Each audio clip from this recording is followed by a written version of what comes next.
আসসালামু আলাইকুম ওয়া রাহমাতুল্লাহি ওয়া বারাকাতুহু। আলহামদুলিল্লাহি ওয়া কাফা ওয়া সালামুন আলা ইবাদিহিল্লাযিনা ইসতাফা, আম্মা বা'দ। সম্মানিত দর্শক শ্রোতা, প্রিয় দিনী ভাই বোন, আশা করি আপনারা সকলে ভালো আছেন। আমি আলহামদুলিল্লাহ ভালো আছি। এই ভিডিওতে হাজির হয়েছি একটি বিষয় নিয়ে, তা হলো আল্লাহ এবং রাসূলুল্লাহ সাল্লাল্লাহু আলাইহি ওয়াসাল্লামের নামে কেউ যদি খারাপ মন্তব্য করে তাহলে তার হুকুম কি, তার ঈমান থাকবে কিনা, আর তার শাস্তি কি হবে শরীয়তের দৃষ্টিতে। এই বিষয়টি নিয়ে সংক্ষিপ্ত আকারে বিস্তারিত আলোচনা করার চেষ্টা করব। আমা তাওফিক ইল্লা বিল্লাহ। Holi star presence.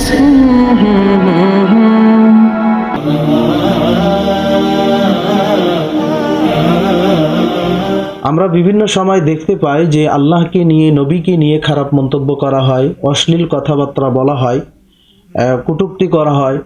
তো যে ব্যক্তি আল্লাহ বা কোনো নবীর নামে খারাপ মন্তব্য করবে তাহলে তার ঈমান থাকবে না, তার ঈমান চলে যাবে, সে কাফের হয়ে যাবে। পুনরায় তাওবা করে তাকে ঈমান আনয়ন করতে হবে, ঈমান আনতে হবে। আর সে যদি বিবাহিত হয় তাহলে তার স্ত্রী তালাক হয়ে যাবে। তাওবা করার পর, ঈমান আনয়ন করার পরে আবার বিবাহকে নবায়ন করতে হবে, আবার নতুন করে বিবাহ বন্ধনে আবদ্ধ হতে হবে।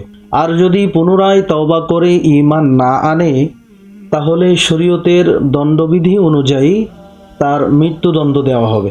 অনেকের কাছে এই বিধানটি অযৌক্তিক হতে পারে, তো আমার কাছে যৌক্তিক হোক আর অযৌক্তিক হোক, আমার বোধগম্য হোক বা না হোক, এটা শরীয়তের বিধান, এটা সকলেই মানতে বাধ্য, এটা আমাদের আমল করতে হবে।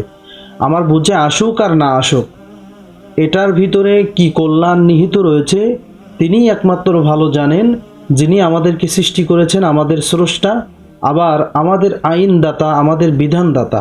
আমাদেরকে যিনি শরীয়ত দিয়েছেন তিনিই ভালো জানেন যে শরীয়তের এই হুকুমের কি উপকারিতা রয়েছে, তিনি একমাত্র পরিপূর্ণভাবে, ভালোভাবেই তিনি একমাত্র জানেন।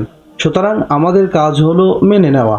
আমরা আল্লাহ তাআলার যে সমস্ত বিধান রয়েছে, শরীয়তের যে সমস্ত হুকুম রয়েছে, সেগুলো আমাদের কাছে যৌক্তিক মনে হলেও আমাদেরকে মানতে হবে, অযৌক্তিক মনে হলেও সেটা আমাদেরকে মানতে হবে। আশা করি আমরা বিষয়টি পরিষ্কারভাবে বুঝতে পেরেছি।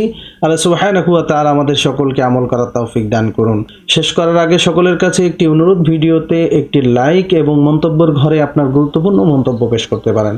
আপনার লাইক এবং কমেন্ট এই ভিডিওটি আরেকজন মুসলিম ভাই বোনের কাছে পৌঁছানোর জন্য গুরুত্বপূর্ণ ভূমিকা রাখবে ইনশাআল্লাহ। জাযাকাল্লাহু খাইরান। আসসালামু আলাইকুম ওয়া রাহমাতুল্লাহি ওয়া বারাকাতুহু।